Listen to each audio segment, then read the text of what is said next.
mbote lisusu bandeko na ngana bandeko oyangai tokutani ndenge tomesana kokutana soki bomoni biso te mitema ezalaka likolo soki bomoni biso mitema ekiti yango toloba bulo eloba totika ba polémique musala nde ganga totika koganga tozobanga nini soki mutu azobanga banga se kazani eloko akobanga lelo bandeko na ngai sangwe kotambola partout bomoni ba video na cabinet ya Tshibala bokilo na ye na bana na ye bake kobundisa mwana ya Dirkab na ye somwe eyinda kikuna dossier za ya nini ya mituka bapesa kia kopesa ba conseiller oyo azwa pesi mwana na ye atambola kanango dossier za ya nini eza masolo ya mbongo yango bomoni bandeko nanga parce que bozomona ka video ko tambola baswani pona nini baweleli nini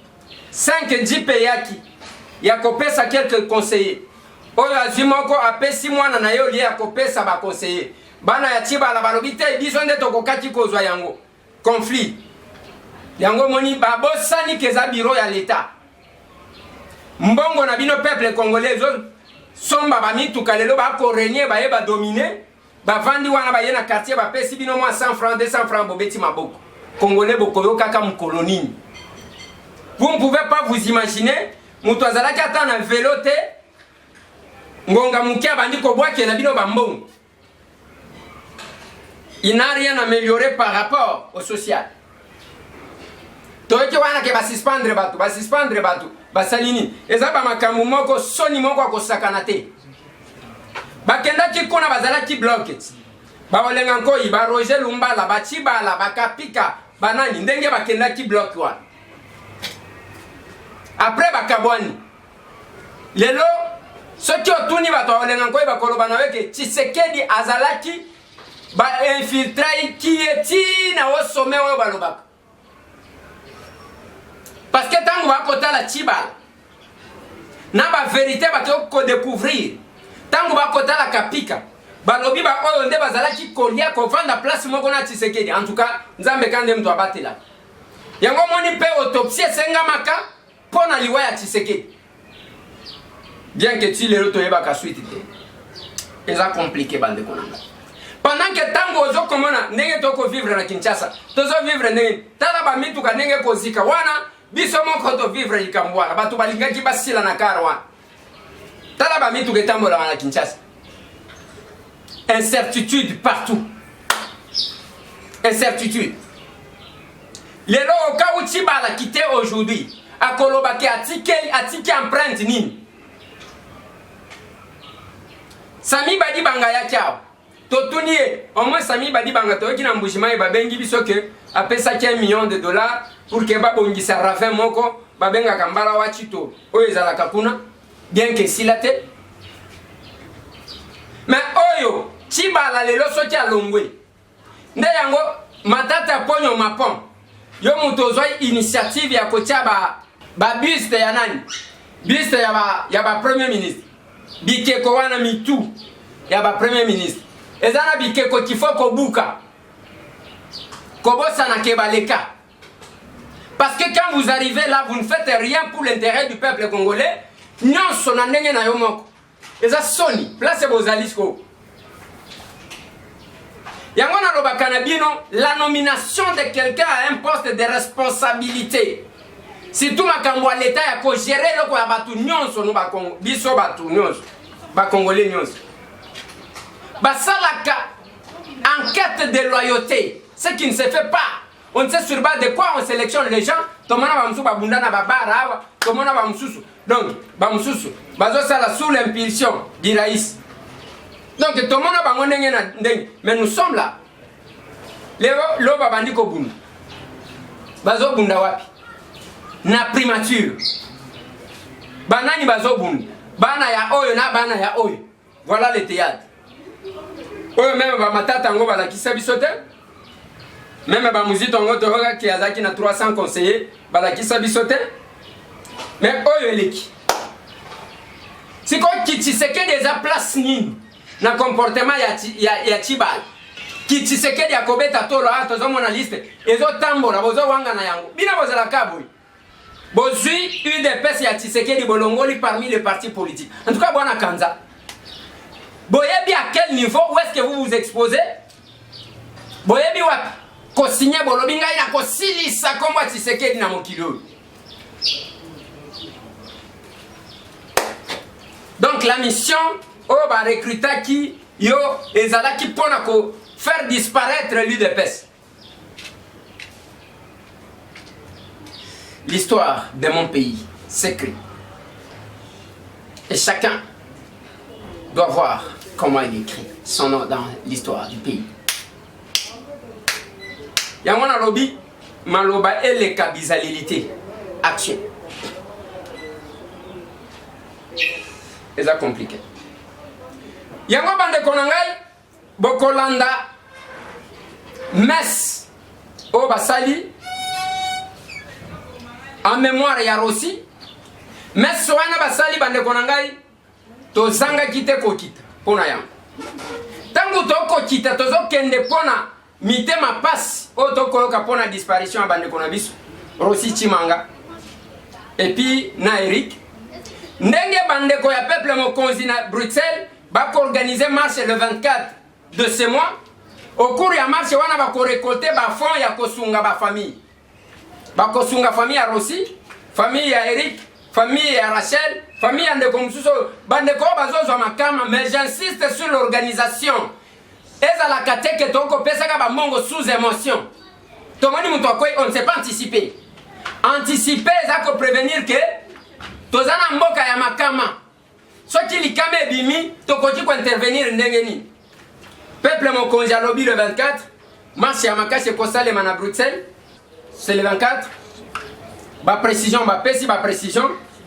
au cours ya marche wana ba ko récolter ba fonds pona ko sunga ba famille mais organisons-nous na lobi na famille soki to lobi ba congolais ba lingani c'est contenu ya ba acte oyo basali mais eza koloba te ke tozangi bandoki na kati ya famille oyo ezomona bakotiaka mobulu balingi totia bango ka tokotia bino ka te bobimisa bilongi botelema comme ça tondi mosala esalemi tokotia bino ka te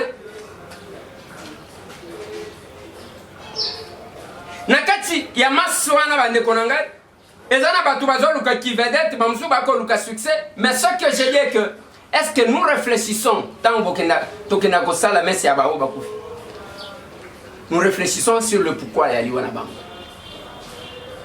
okotanga kombo Tshisekedi est-ce que oyebi lelo bato bazotanga kombo Tshisekedi bachibala bakapika bani bango wana tala makambo bakomi kosala bitumba na primature oyo même ba oyo bazalaki ko critiquer makasi batikala jamais kosala on a connu autant de premiers ministres na tomona makambo ya boite au lieu de suspendre Batu, ce qui tozalaka na état où l'autorité de l'état se fait sentir, on pouvait frapper la tête. Bozo mérité kozala wana te boye éviter kozala l'état c'est quoi? Vous confondez banda kunabino na l'état. C'est bizarre, c'est compliqué. Maman Julie Mubenga zalaki na Kinshasa. Na fin à ce jour na ya ki na bureau na biso.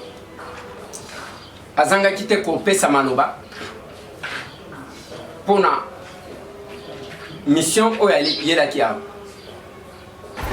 asiri ko mate sije ya konyokola pepe na pesa kiyo zambe mokolongo luwe asengi bolingo azana makoki ya kozoza nango apesa basusu sokyo moni neko na pasi.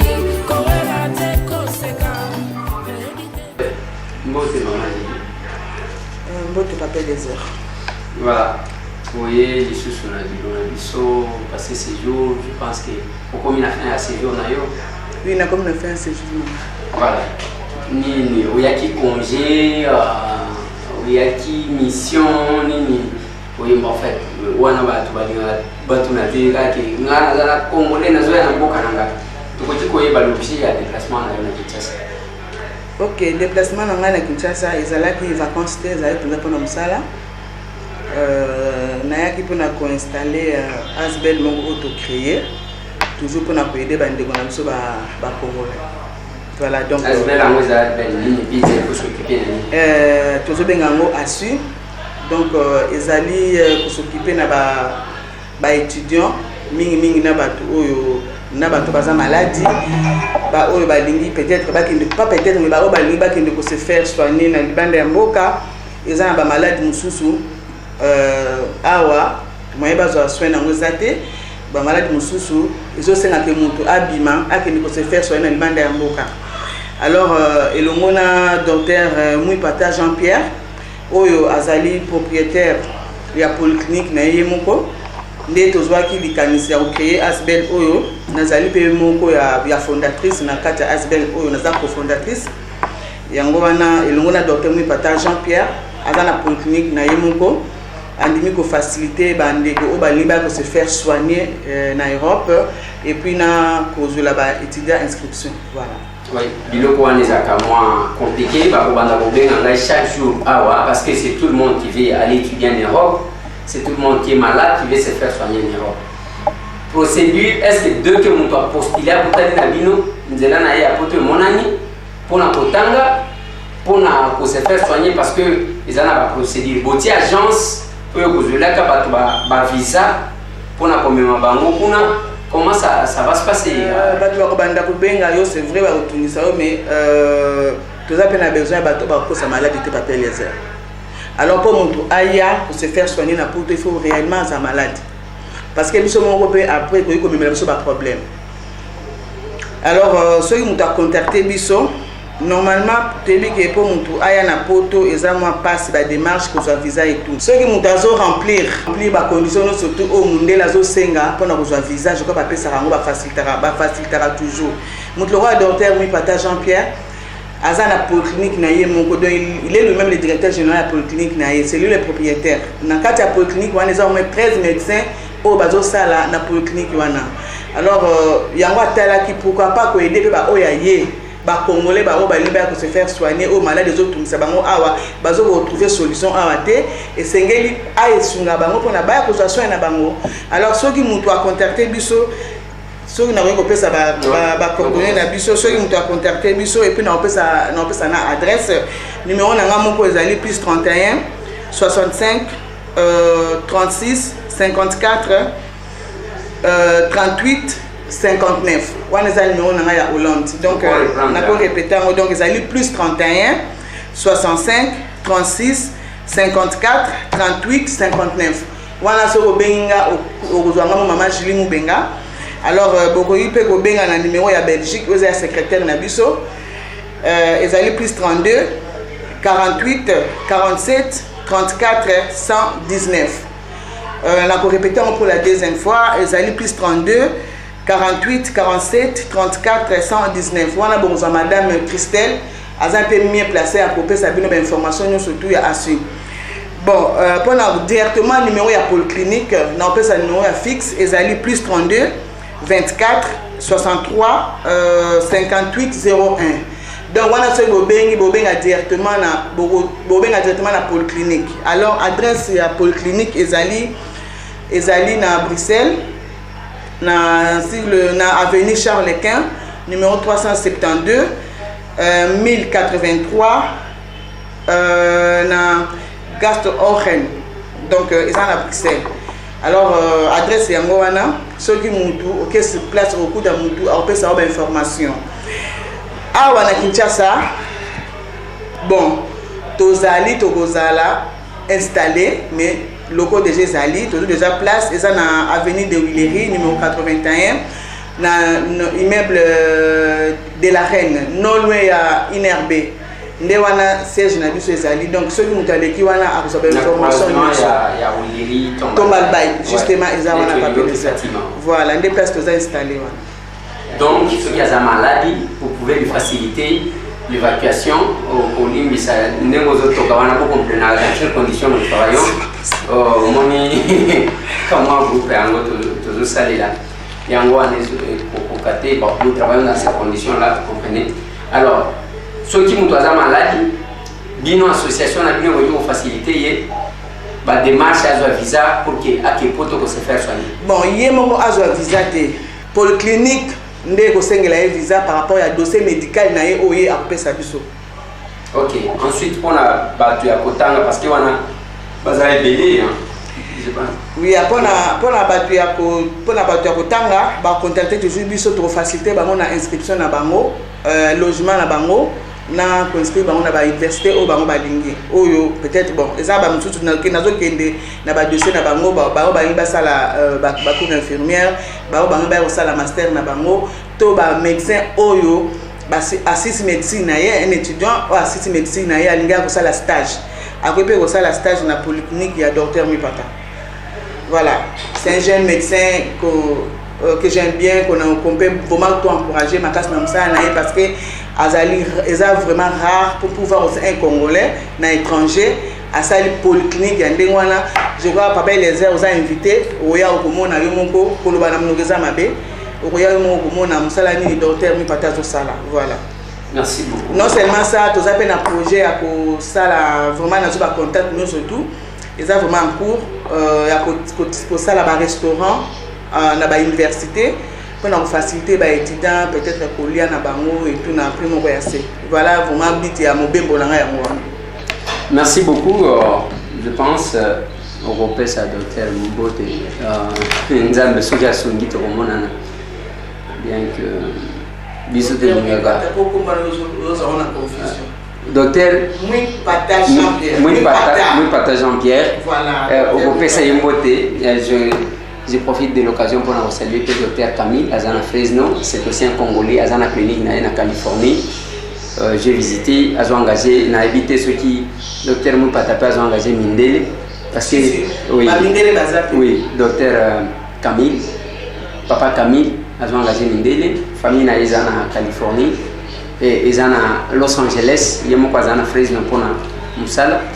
Avec espoir que maman Julie, beaucoup me melanga libabete ya bato bandi ko benganga bato wana bazali sombongo na biso to kenda te bana nanga ba kenda te, ça pose problème makambo modèle wa déjà d'accord na yote pour to ko me melanga libabete d'abord faut d'abord voir bon un médecin comme docteur Mwipata. Je ne pense pas que à ça la akoya ko responsabiliser ngai pour na yena compte aspect ndeti ninga awa na ye la frère na mon côté na ye kokota musique te na ye kobina ndongolo te, mais depuis que je suis venu je n'ai pas eu le temps pour moi-même, donc j'ai tout le temps dans les courses kota bima donc ezali pona zo na résultat malamu na msala obatinda kinga na ke de présenter ba ngeba sepela.